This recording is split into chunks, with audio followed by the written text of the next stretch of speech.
ఆత్మీయ వాక్య భాగంలో వెళ్ళిపోతానండి. ద్వితీయోపదేశ కాండము 9వ అధ్యాయము 25వ వచనం నుండి 27వ వచనం వరకు కొన్ని విషయాలు మనం పరిశీలన చేసుకుందాం. ద్వితీయోపదేశ కాండము 9వ అధ్యాయము చదవండి. కాగా నేను మునుపు సాగిలపడినట్టు యెహోవా సన్నిధిని 40 పగళ్ళు 40 రాత్రులు 40 పగళ్ళు సాగిలపడితిని.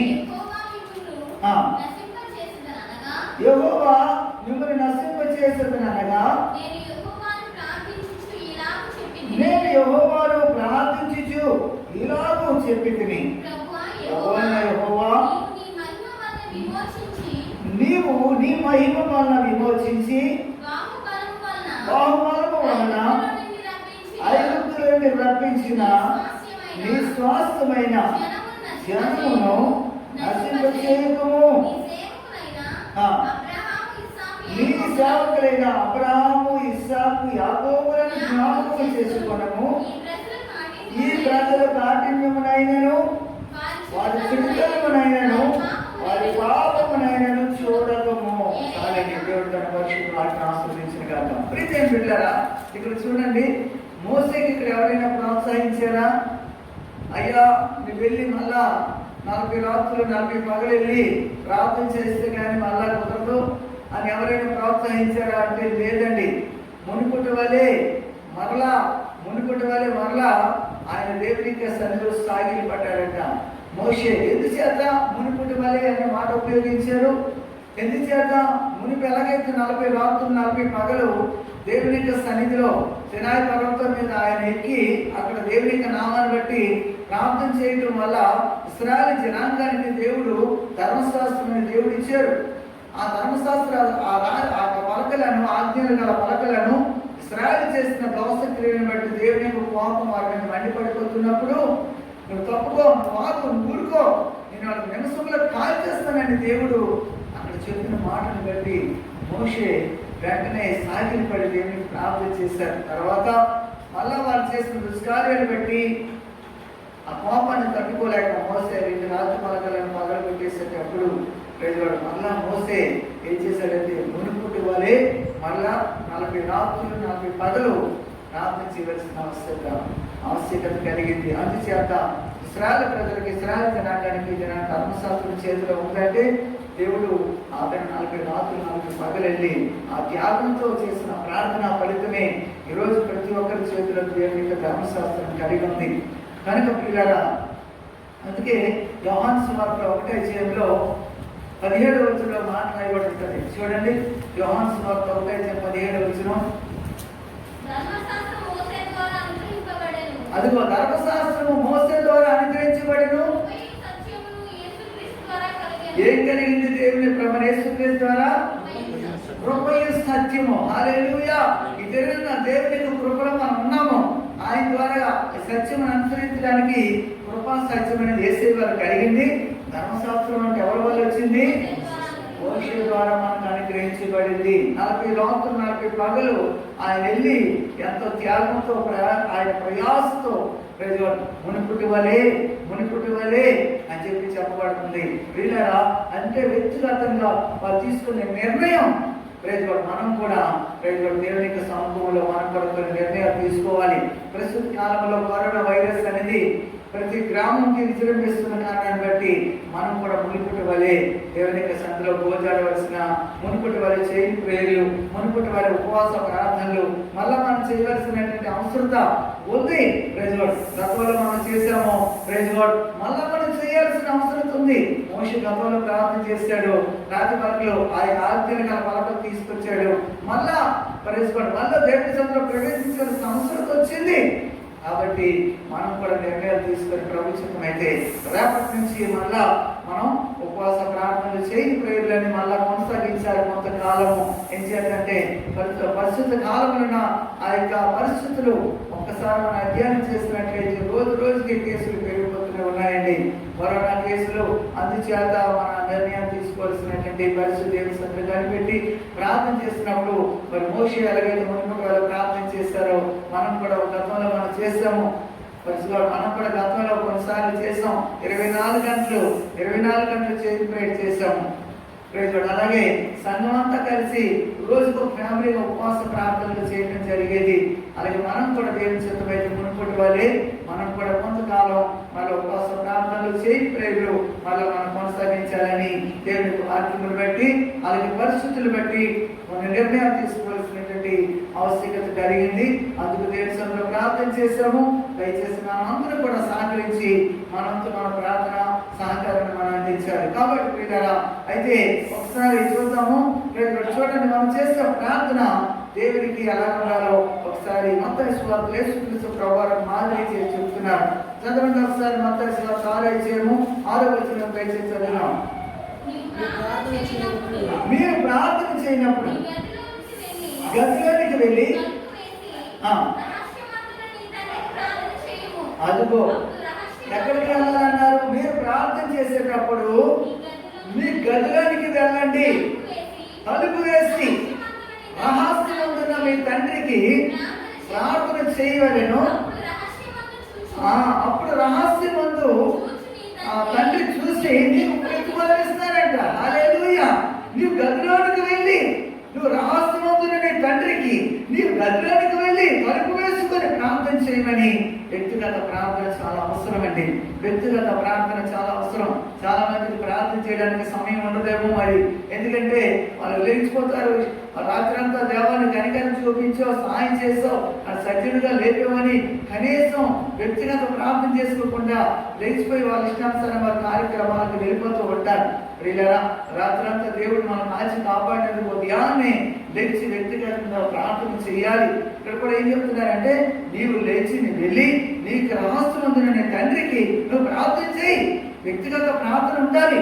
ఒంటరి ప్రార్థన అవసరం. యేసుక్రీస్తు ప్రభువారు కూడా పగలంతా బోధించేవారు, సాయంకాలం పండుగ వెళ్ళిపోయేవారు, రాత్రంతా ప్రార్థన గడుపుతూ ఉండేవారంట. గంటల కాడ లేచి వెళ్ళిపోయేవారంట, చీకటి ఉంటుండగానే వెళ్ళిపోయేవారంట. మత్తయి సువార్త 14:23 కూడా జనులందరినీ పంపివేసిన తర్వాత ఆయన సాయంకాలం ఒంటరిగా వెళ్ళిపోయి ప్రార్థించడానికి వెళ్ళిపోయేవారంట. మత్తయి సువార్త 14:23 కనబడుతుంది. మార్కు సువార్త 1:35 కూడా కనబడుతుంది. ఆయన ఒంటరిగా బద్దలాడే లేచి అనేది ప్రార్థన చేసేవారంట. మాదిరికర ప్రార్థన మనం కూడా ఒంటరిగా ప్రార్థన, వ్యక్తిగత ప్రార్థన ఉండాలి. ఆ వ్యక్తిగత ప్రార్థన లేకపోతే బలహీనంగా అయిపోతాం. వ్యక్తిగతంగా దేవుడితో సంభాషణ చేయాలి, వ్యక్తిగతంగా ప్రార్థన గడపాలి, వ్యక్తిగతంగా దేవుడితో నీకు ఉండాలి, సహవాసం ఉండాలి, నీకు దేవునికి రిలేషన్ ఉండాలి, నీకు దేవునికి ఆ యొక్క ప్రార్థన ద్వారా కానీ దేవుడికి సమీపం ఉంటాడు. నువ్వు దేవుడికి సమీపం ఉండగలుగుతావు, నీ విన్నపాలు దేవుడికి తెలియజేయగలుగుతావు. అందరిలో నువ్వు చేయలేవు, అందరితో కలిసి నువ్వు దేవుడితో సహవాసం తగినంత చేయలేవు. వ్యక్తిగత ప్రార్థన అవసరం, వ్యక్తిగత ప్రార్థన అవసరం. అందుకే కదా దానియేలు కూడా ఒంటరిగా ఉన్నప్పుడు ఆయన కూడా ముమ్మారు వెళ్ళిపోయి, చూడండి ఒకసారి దానియేలు 6:10 మనం చదివితే ఆ విషయం మనకు కనబడుతుంది. దానియేలు 6:10 దానియేలు తెలుసుకున్నాడు.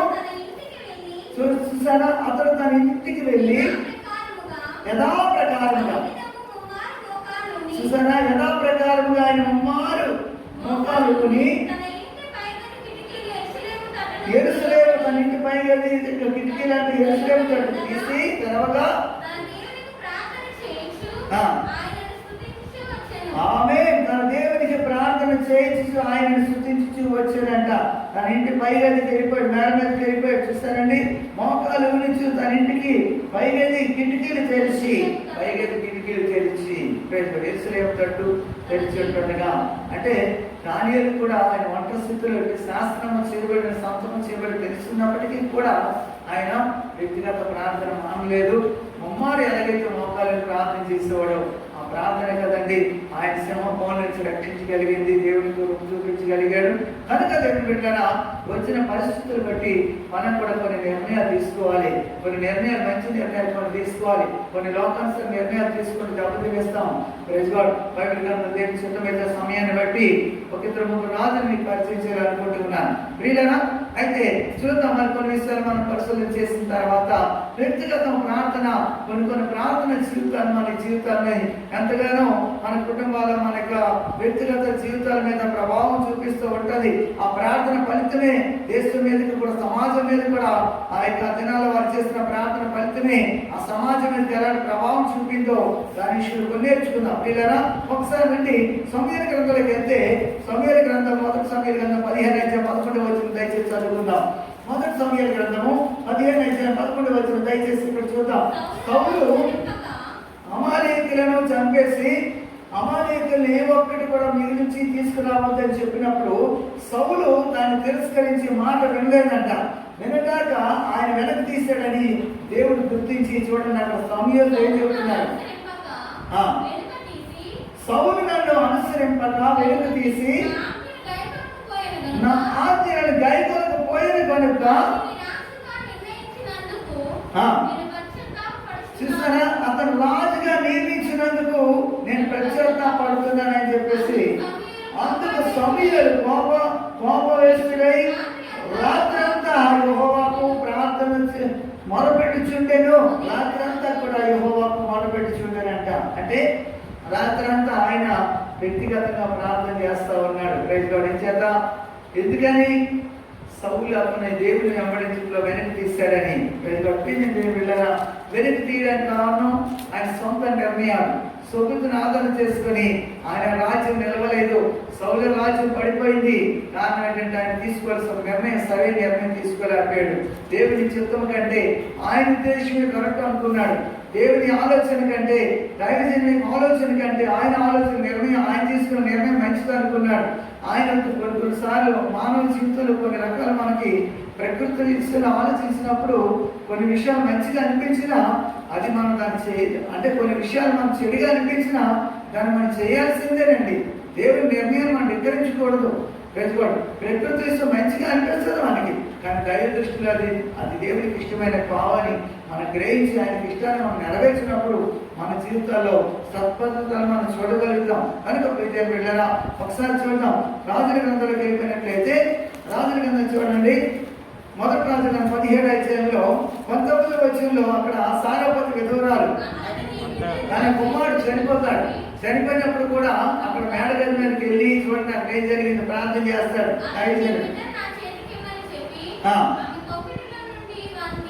ఆ బిడ్డను తన చేతికి ఇవ్వమని చెప్పి తన కబుట్లోంచి తను తీసుకొని అది వచ్చేసారా మంచం మీద పరుండ చేసి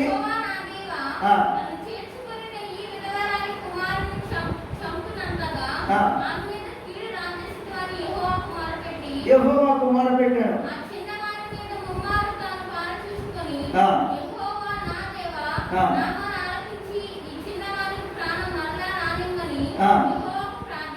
యెహోవాకు ప్రార్థింపగా ఆమేన్. యెహోవా ఏలియా చేసిన ప్రార్థన ఆలకించి మళ్ళీ అతను బ్రతికింప చేశారట. చూసారా ప్రియమైన బిడ్డలారా, అంటే ఆ యొక్క అంతఃపురంలోకి వెళ్ళిపోయాడు, తన మేడగదిలోకి వెళ్ళిపోయాడు. మేడగదిలోకి వెళ్ళి ప్రార్థన చేసినప్పుడు దేవుడి కార్యం జరిగించారండి. చనిపోయిన బిడ్డను మళ్ళా బ్రతికించుకోవడం జరిగింది. కాబట్టి దేవుని బిడ్డలారా మనం కొన్ని నిర్ణయం తీసుకోవాలండి. వ్యక్తిగతంగా ఒంటరిగా ప్రార్థన చేసినప్పుడు దేవుడి కార్యం జరిగిస్తాడు. కుటుంబం కావచ్చు, వ్యక్తిగత జీవితంగా ఈ దేవుడికి మొదలుపెట్టే విషయంలో కుటుంబంగా కొన్నిసార్లు ప్రార్థన చేయడానికి అవకాశం లేకపోయినా వ్యక్తిగత ప్రార్థన చాలా అవసరం. కాబట్టి చేతి ప్రేయర్ అనేది, అలాగే ఉపవాస ప్రార్థన అనేది కంపల్సరీ మనం చేసినప్పుడు దేవుడు తన సత్ఫలితాన్ని మనం చూడగలుగుతాం. దేవుడు మనకు అనుగ్రహిస్తాడు. మరొక విషయం మనం చదువుకుందానండి. అపోస్తుల కార్యాలకు వెళ్ళిపోదాం. అపోస్తుల కార్యాల్లో 10వ అధ్యాయం చేయండి. 9వ వచనం చదివి ఒకసారి, దాని ముందుగా 30వ వచనం చదవండి. అపోస్తుల కార్యాలు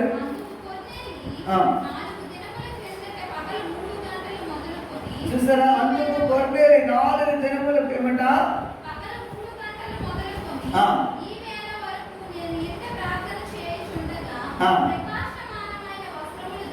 ప్రకాశమైనటువంటి వస్త్రములు ధరించి ఉన్న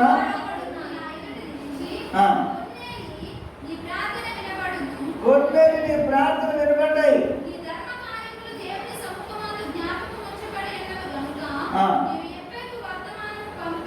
నేను ఎప్పేకు వర్తమానం పంపి ఆమె కొర్నేలి ఇక్కడ ప్రార్థన చేస్తున్నాడు. కొర్నేలి చేసిన చేస్తున్నటువంటి ప్రార్థన దేవుడు విన్నాడంట. చూసారా? అందుకు కొన్నేరు 4 దినములైన కిందట పగలు 3 గంటలకు మొదలుకొని ఆమె ఈ వేళ వరకు కూడా నేను ఇంట ప్రార్థన చేయించుండగా ప్రకాశమానమైన వస్త్రములు ధరించిన ఒకడు నా ఎదుట నిలిచి. ఆమె ప్రైజ్ గాడ్. అంటే 4 దినముల కిందట ఆ మాట ఆ పేతురుతో చెప్పబడుతుంది. పేతురుకి 9వ వచనం ఒకసారి చదువుతున్నారండి. ఇందులో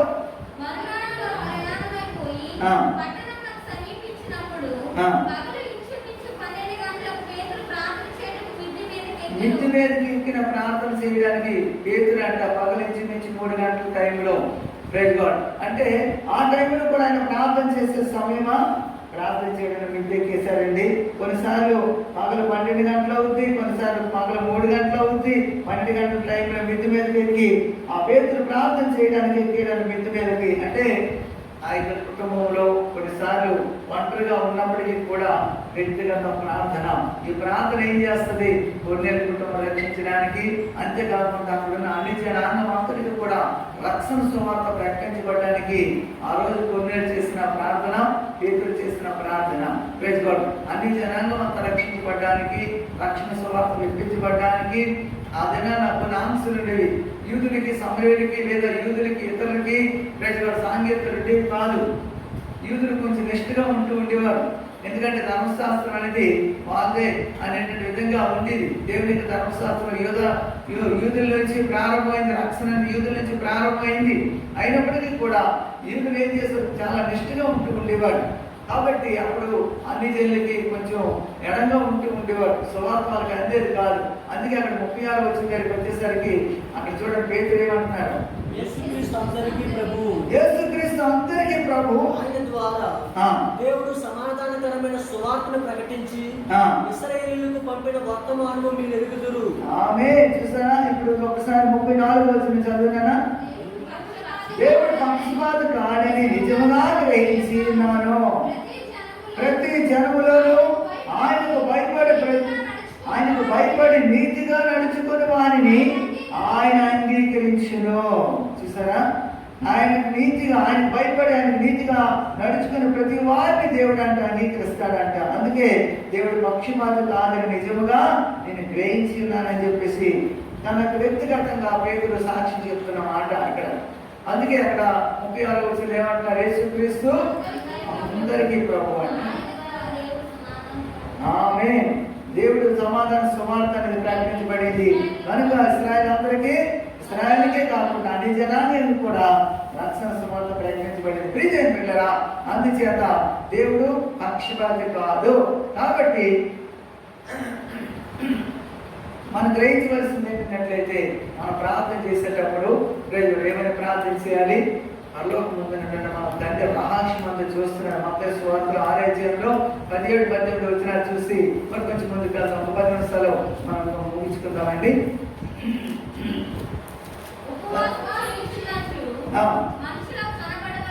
ఉపవాసం చేసేటప్పుడు మనుషులకు కనబడవాలనని దేవుడు ఇంకా కృపను పెట్టి మనం రేపటి నుంచి ఉపవాస ప్రార్థనలు చేయని ప్రారంభించబోతున్నాం. కాబట్టి ప్రియమైన పిల్లరా, మీరు ఉపవాస ప్రార్థన చేసేటప్పుడు ఈ రోజున మనుషులకి మనం కనపడేటట్టుగా చాలా మంది ఉపవాసం చేస్తూ ఉంటారు. నేను ఈ రోజు ఉపవాసం ఉన్నానండి, నేను ఈ రోజు అంతవరకు ఉపవాసం చేస్తున్నానండి అని మనం డబ్బా కొట్టుకోక్కర్లేదు. లేదు, నీ ఉపవాసం చేసేటప్పుడు అంట ఎవరికి తెలియాలి? రహస్యమందున నీ తండ్రికే కనపడవలను.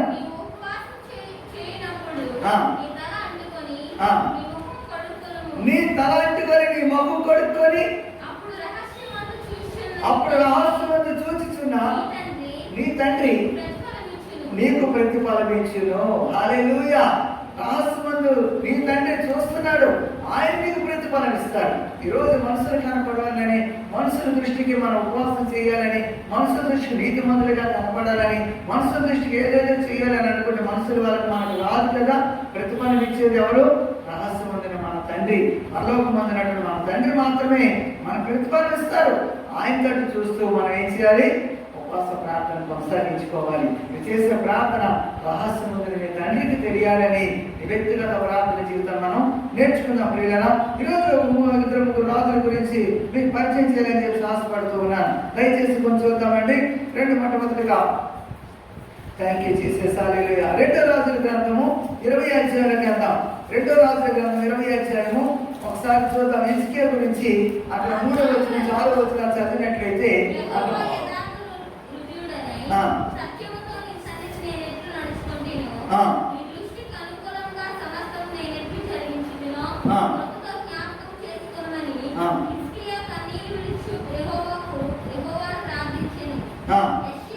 హిజ్కియా ఏమని ప్రార్థన చేస్తున్నాడు తెలుసా? దేవా, యథార్థ హృదయంతో నీ దృష్టి ఎదుట నేను ఎలాగ ప్రవర్తించుతున్నో, నీ కృపతో నీ ఎదుట ఎలా నడుచుకుంటున్నో నీ కృపతో నన్ను జ్ఞాపకం చేసుకోమని హిజ్కియా ప్రార్థన చేస్తూ కన్నీళ్ళు విడిచి ప్రార్థన చేశాడంట. అప్పటికి ఆయన మరణ దశలోకి వచ్చేసాడు. మరణ దశలోకి వచ్చినప్పుడు ఆ యొక్క సేవకుడి ద్వారాగా, అతని ప్రవక్త ద్వారాగా, అమోచుకున్నాడైనటువంటి యెషయా ద్వారాగా, ప్రవక్త ద్వారాగా వర్తమానం వెళ్ళిపోయింది. అయ్యా, నువ్వు మరణం అవ్వబోతున్నావు, నిన్ను చెప్పబెట్టుకో అని చెప్పగానే ఆయన గోడతో తిరిగి కన్నీళ్ళు విడిచి ప్రార్థించడం ప్రారంభించాడు. అంటే ఇక్కడ ఎందుకు ఈ విషయం జ్ఞాపకం చేస్తున్నానంటే ప్రియులారా, ఆయన చేసిన ప్రార్థన హిజ్కియా గతంలో దేవుని దృష్టిలో ఆయన యథార్థంగా ప్రవర్తించినటువంటి విషయాన్ని ఆయన గుర్తు చేసుకొని ఆయన మరణ దశలో ఆయన దేవునికి విన్నపాలు తెలియజేస్తున్నాడు. ఆయనకి ఎందుకు మరణ దశ వచ్చిందని చూసినట్లయితే దేవుడు తన కోపాగ్నిని ఆ హిజ్కియా మీద రగిలించుకున్నాడు. ఎందుకు తెలుసా? హిజ్కియా గర్వించాడంట. ఒకసారి చూద్దాము. 2వ వృత్తాంతాల గ్రంథము తీయండి, 32వ అధ్యాయము 25వ వచనం చదువుకుందాం. అయితే హిజ్కియా మనస్సును గర్వించి 24వ వచనం చదవండి. ఆ దినములలో హిజ్కియా రోగి మరణ దశలో ఉండెను. అతడు యెహోవాకు మొరపెట్టగా ఆయన అతనికి తన చిత్తమును తెలియపరిచి దేవునికి చిత్తము తెలియజేశారంట. సూచన ఒకటి దయచేశాడు. ఏంటి ఆ చిత్తము తెలియజేశారో కిందకు మనం చదివాం. అయితే హిజ్కియా మనసును గర్వించి తనకు చేయబడిన మేలుకు తగినంతగా ప్రవర్తించినందున తన మీదికి యూదా యెరూషలేముల వారి మీదకి ఎవరి మీదకి వచ్చిందంట? అతని ఇంటి వారి మీదకి, అతని యూదా యెరూషలేము కాపురస్తుల మీద అందరికీ కూడా కోపము, యెహోవా కోపము రగిలిపోయిందంట. హిజ్కియా హృదయ గర్వాన్ని విడిచి తాను యెరూషలేము కాపురస్తులను తగ్గించుకొని గనుక హిజ్కియా దినములలో యెహోవా కోపము జనుల మీదకి రాలేదు. ఆమేన్. హల్లెలూయా. దేవుని యొక్క కోపము హిజ్కియా మీదను ఆ జనుల మీదను ఎందుకు వచ్చింది అంటే దేవుడు చేస్తున్న మేలుకి తగినంతగా ప్రవర్తించినందున. దేవుడు చిత్తమంతా తెలియజేశాడు, దేవుడు తన ఉద్దేశం అంతా తెలియజేస్తాడు. కానీ హిజ్కియా కొన్నిసార్లు గర్వం, ప్రౌడ్ అనేది కొన్నిసార్లు వచ్చేస్తున్నది మానవ జీవితంలో. మానవుకు నైజం అండి. కొన్నిసార్లు హెచ్చించినప్పుడు, దేవుడు హెచ్చించినప్పుడు కొన్నిసార్లు హృదయానికి గర్వం వచ్చేస్తూ ఉంటది. అలాగే హిజ్కియా రాజు కూడా దేవుడు అతను బహుగా హెచ్చించినప్పుడు అతనికి ఐశ్వర్యము, ఘనత గొప్పగా ఎగిరిపోయిందంట. ఆయన కీర్తి ఎంత కాదండి, ఆయన కీర్తి ఎంత ప్రబలమైందో అంత ప్రబలమైనప్పుడు ఆయన గర్వించడం ప్రారంభించాడు. అంటే దేవుడు చేసిన మేలుకు తగినట్టుగా ప్రవర్తించలేనందుకు దేవుని యొక్క కోపం హిజ్కియా మీదకి వచ్చేసిందంట. అంతేకాదు హిజ్కియాను బట్టి ఆ దినంలో ఆ యెరూషలేము కాపురస్తుల మీద కూడా వచ్చేసిందంట. ఈరోజు రాజులు పరిపాలన చేసినటువంటి రాజులు వారు చేసిన మిస్టేక్ని బట్టి, వారి హృదయ గర్వాన్ని బట్టి, వారు తీసుకున్న నిర్ణయాలు బట్టి వారి తర్వాత ఆ పరిపాలన చేసిన ప్రజల మీదకి కూడా దండన దిగిపోతుంది. ఓ దేవునికి ఉగ్రత దిగిపోతుంది. ప్రైజ్గాడ్. నరేంద్ర మోడీ గారు ఉన్నారు. ప్రైజ్గాడ్. రేపు వచ్చి ఈ నెలలోనే 5వ తారీఖున అయోధ్యలోనంట రామ మందిరం నిర్మిస్తారంట. దానికి శంకుస్థాపన జరిగిస్తారంట. 2 దినాలు దానికి దీపోత్సవాలు కూడా జరిగిస్తారంట. దీపావళి సందర్భాలు జరిగిస్తారు. చూడండి, అన్ని జనులు అంతకంటే ఎక్కువగా మన దీపోత్సవాన్ని మరి అలా జరిగిస్తారని చెప్పేసి దాన్ని ముందుగా ప్రకటన చేయడం జరిగింది. పిల్లరా, ఎందుకు కరువులు వస్తున్నాయి, ఎందుకు తెగులు వస్తున్నాయి, ఎందుకు యాక్సిడెంట్లు జరిగిపోతున్నాయి, ఎందుకు ఇలాంటి విపత్తులు, భూకంపాలు ఎందుకు ఇలా జరుగుతున్నాయి అని చూసినట్లయితే చేసినట్లయితే దేవునికి పాపం రగిలిపోతుంటాడు. ఒక్కొక్కసారి దేవుడు చేస్తున్న మేరికి తగినట్టుగా ప్రవర్తించలేకపోతుంటారు కొంతమంది రాజులు. ఆ ఇసుక ఎంత చక్కగా ప్రార్థన పరుడండి, ఎంత ప్రార్థన పరుడో ఒకసారి చూడండి. దినవృత్తాంతర గ్రంథములని 2 దినవృత్తాంతర గ్రంథముల 30 అధ్యాయం చూడండి. 30 వచ్చిన ఒకసారి చదివాం చూడండి. 2 దినవృత్తాంతర గ్రంథము 30 అధ్యాయం 30 వచ్చిన.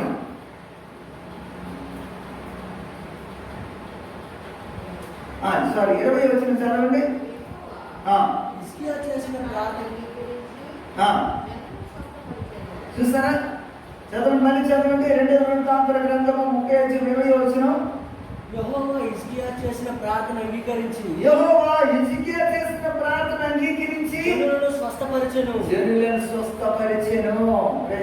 అంటే ఎంత ప్రార్థన పరుడో చూడండి, ఎంత ప్రార్థన చేసేవాడో చూడండి, ఎలాంటి ప్రార్థన ఆసక్తి కలిగిన వ్యక్తి చూడండి. ఈయన ప్రార్థన ఎంత పవర్ఫుల్ ఉందో చూడండి. ఆ హిజ్కియా చేస్తున్న ప్రార్థన దేవుడు అంటే అంగీకరించి జనులను స్వస్థపరిచెను. 21 వచ్చినట్లయితే యెరూషలేములోని ఇశ్రాయేలు వారు అందరూ ఎంత సంతోషపడుతులైపోయారో చూస్తారా? నిశ్చేత జనులందరూ తెగులు, జనులందరి మీదకి వచ్చిన రోగాలు, జనులందరి మీదకి వచ్చినటువంటి వ్యాధులు పోయాయి. ఎందుకంటే ఆ రాజు చేసిన ప్రార్థన, హిజ్కియా రాజు చేసిన ప్రార్థన, మంచి ప్రార్థన పరుడే హిజ్కియా, మంచి పవర్ఫుల్ మ్యాన్. కానీ హృదయమున కరుణించినందుకు దేవుడి పాపం హిజ్కియా మీదకి, తన జనుల మీదకి వచ్చేసిందంట. అందుకనే బిడ్డలారా, కొంతమంది రాజులు వారు తీసుకున్న నిర్ణయాలు బట్టి దేశ ప్రజల మీద కూడా దేవుని దండన, దేవుని ఉగ్రత దిగిపోతుందని గ్రహిస్తున్నాం. కనుక బిడ్డలారా, చేసే ప్రార్థన బట్టి దేవుడు ప్రతిఫలం ఇస్తాడండి. హిజ్కియా చేస్తున్నటువంటి ప్రార్థన దేవుడు అంగీకరించాడు. దేవుడు అంగీకరించి మంచి ప్రార్థన పరుడే. అందుకే కదా మరణం అవ్వబోతున్నావయ్యా, నీళ్ళు చక్క పెట్టుకో అని చెప్పగానే వాడుకు తిరిగి, అయ్యా నీ ఎదుట నీ ఎంతో యథార్థంగా ప్రవర్తించుతున్నాను, నీ కృపతో జ్ఞాపకం చేసుకోమని అడిగినప్పుడు ఎన్ని సంవత్సరాలు? 6వ వచనం దగ్గరికి వచ్చేసరికి 15 సంవత్సరాల ఆయుష్ వల్ల 2వ రాత్రి గ్రంథము 20 అధ్యాయము 6వ వచనం మాట తెలియచేయబడుతుంది. కాబట్టి ఎన్ని సంవత్సరాలు? 15 సంవత్సరములు ఆయుష్ను తిరిగి మళ్ళా పెంచారంట. ఎందుకని? ఆయన చేసే ప్రార్థన తగ్గించుకొని చేసే ప్రార్థన, ఆ ప్రార్థనే దేశ ప్రజలను కూడా కాపాడబడింది. ఆ ప్రార్థనే హిజ్కియా చేసిన ప్రార్థన దేశ జనులకు కూడా ఆ ప్రార్థన ఎంత ప్రభావం చూపించిందంటే దేశ జనులందరూ కూడా, యెరూషలేములో వారందరూ కూడా సంతోషాన్ని కలిగజేసింది. ఆ దేశ జనులందరూ కూడా స్వస్థత కలిగింది. కాబట్టి దేశ మనకు కూడా కొన్నిసార్లు మనం తీసుకున్న నిర్ణయాన్ని బట్టి అలాగే మనస్సే కూడా ఉంటాడు. మనస్సే ఆయన చేసిన ఆ దుష్కార్యాన్ని బట్టి చూడండి, మనస్సు కూడా మంచి ప్రార్థన పరుడే. ఎందుకంటే హిజ్కియా కుమారుడే మనస్సే, హిజ్కియా కుమారుడే మంచి డైరెక్ట్ గా ఎదుగుతున్నటువంటి వ్యక్తే. కానీ లోకానికి అపవాదికి చూపించి, ముహూర్తాలు చూపించి, వాట నక్షత్రాలకు పూజలు పునస్కారాలు చేయడం ప్రారంభించాడు. 2వ రాజుల గ్రంథంలో మనం చదివితే, 2వ రాజుల 21వ అధ్యాయంలో మనం చదివితే హిజ్కియా చేసినటువంటి దుర్మార్గ పనులు ఇవన్నీ కనపడతాయి. అక్కడికి వెళ్ళి కొన్ని విషయాలు చూడండి. యెరూషలేము మీదకంట కీడు ఎంతెంత వచ్చిందో ఒకసారి చదువుతున్నారండి. 2వ రాజుల గ్రంథము 21వ అధ్యాయం చేయండి. 21వ అధ్యాయము 2వ రాజుల గ్రంథం 21వ అధ్యాయం 11వ వచనం. చూడండి, యోధా రాజు అయినటువంటి మనస్సే హేయమైన కార్యములు చేసి చూడండి, తనకు ముందున్న అమోరీయులను మించిపోయిన చెడు కార్యములు కనపరిచి తాను పెట్టుకున్న విగ్రహము వలన పాపము చేయటము కారకుడాయెను. కావున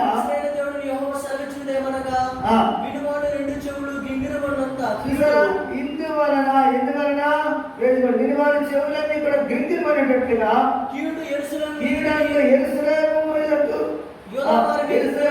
యోధవారి మీదకి రప్పించుచు సొమ్ములను కొలిచిన నూలును ఆపు కుటుంబీకులను సరిచూసిన మట్టపు గుండెను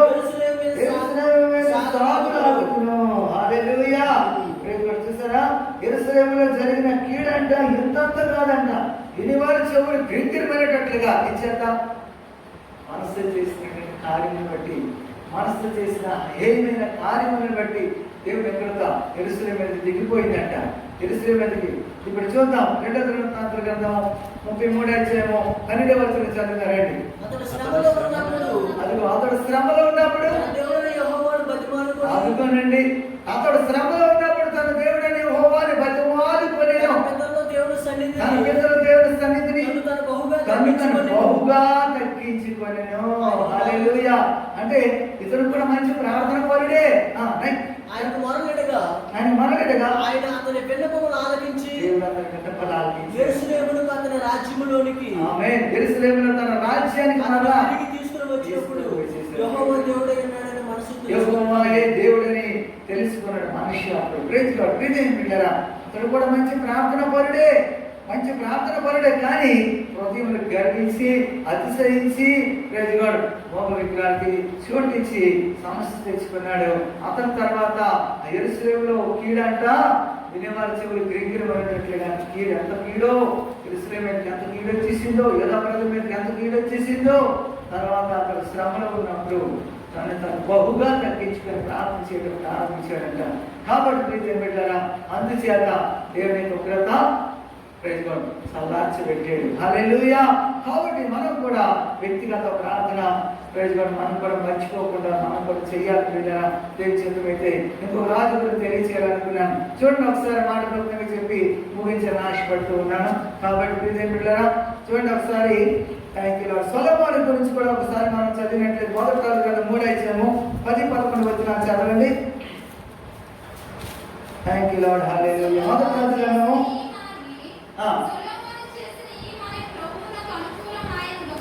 సొలొమోను చేసిన ప్రార్థన దేవునికి అనుకూలమైన కనుక దీర్ఘాయునైనను ఐశ్వర్యమునైనను శత్రుడు ప్రాణమునైనను అడగక వివేకము అనుగ్రహించమని నువ్వు అడిగేటివి కనుక నీవు ఇలా అడిగినందున నీ మనవ ఆలకించాను. హల్లెలూయా.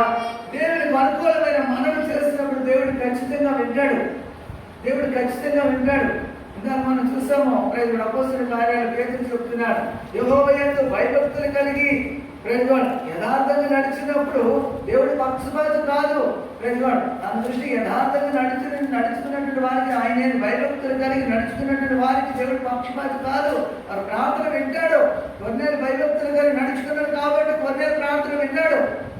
కొన్నేళ్ళు ఏమి దయచేయడా, లేకపోతే ఏమైనా అభిషేకింపబడిన వ్యక్తా, లేకపోతే ఏమైనా ఆయన రక్షించబడినటువంటి వ్యక్తా.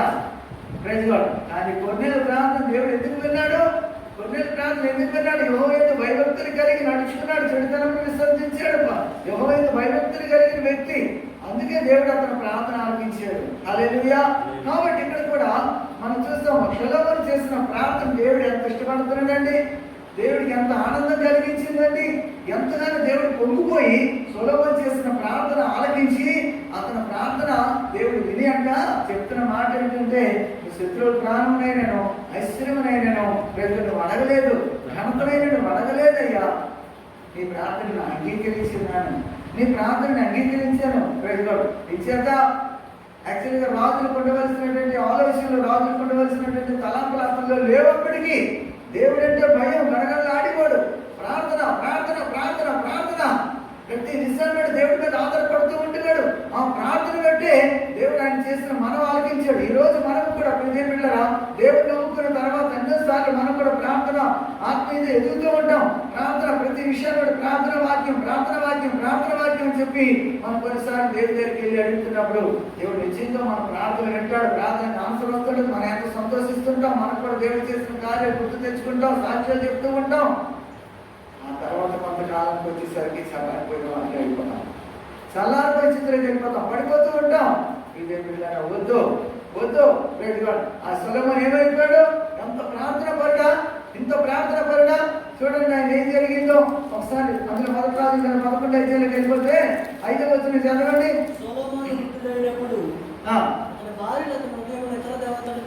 చూసారండి, వృద్ధుడైనప్పుడు అతని భార్యలు అంటే అతను ఎక్కడ తిప్పేశారు? ఇతర దేవతలు తిప్పేశారంట. తండ్రి అయిన దావీదు హృదయం వలె, తన తండ్రి దావీదు హృదయం వలె దేవుడని యెహోవా ఎడల యథార్థముగా లేదు. సొలొమోను హృదయం యథార్థంగా లేదు. సొలొమోను అస్తరోతు అను సీదోనీయుల దేవతను మిల్కోను 9వ వచనం చదివినాడా? ఇశ్రాయేలు దేవుడైన యెహోవా అతనికి 2 మార్లు ప్రత్యక్షమైనట్టు అయ్యా, నశించిపోకూడదు, నువ్వు నాశనం అయిపోకూడదు, నువ్వు పతనం అయిపోకూడదు, నువ్వు పాడైపోకూడదు. దేవుడు విడిచిపెట్టడు. దేవుడు అభిషేకించినట్టు వారిని విడిచిపెట్టడం దేవుని చిత్తం కాదు, అది ఆయన సంకల్పం కానే కాదు. ఎన్నిసార్లు అండి? 2 సార్లు దర్శించాడు, 2 సార్లు దేవుడు దర్శించాడండి. అయినా వెంబడింపవలదని అతనికి ఆజ్ఞాపించినను సొలొమోను హృదయము ఆయన యొద్ద నుండి తొలగిపోయి ఏమైపోయాడండి? ఆయన తీసుకున్న నిర్ణయం ఎలా ఉందండి? తీసుకున్న నిర్ణయం ఎలా ఉంది? మొట్టమొదటి ఎంత ప్రార్థనాపరుడు, కార్యారంభం కంటే కార్యంతం మేలు. కాబట్టి మన దేవుని సంగతి వెళ్తున్నప్పుడు జాగ్రత్తగా వినాలి. ఏదో అలా నచ్చిందిగా వెళ్ళిపోతాం. అసలు ప్రసంగంలో 5:1-2 వచ్చినా చెప్పబడుతూ ఉంటుంది.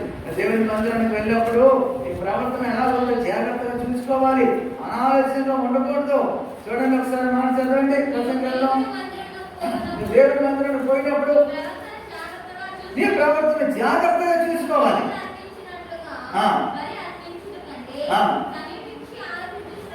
సమీపించి ఆలకించుట శ్రేష్టము. నీవు అధికంగా దుర్మార్గం పనులు చేయకూడదు, అనాలోచనగా పలుకుటకు. ఆమేన్. దేవుడు ఆకాశం అంటున్నాడు, భూమి మీద ఉన్నావు, నీ మాటలు కొద్దిగా ఉండాలి. నీ మాటలు కొంచెంగా ఉండాలి. కొన్నిసార్లు బహిరంగంగా కొన్నిసార్లు ప్రార్థన చేస్తూ ఉంటాము, దీర్ఘ ప్రార్థన చేస్తూ ఉంటాము. అన్ని కాదు, దేవుడు ఆలకించి దేవుడు విని ఆ ప్రార్థనకు ప్రతిఫలం ఇవ్వాలి. అంటే సొలొమోను ఎంత యథార్థంగా ప్రార్థించాడో, మొట్టమొదట ఎలా ప్రార్థన చేస్తే దేవుడు ఆలకించాడో బహు కొద్దిగా ఆ ప్రార్థన దేవుడికి ఇష్టమైంది.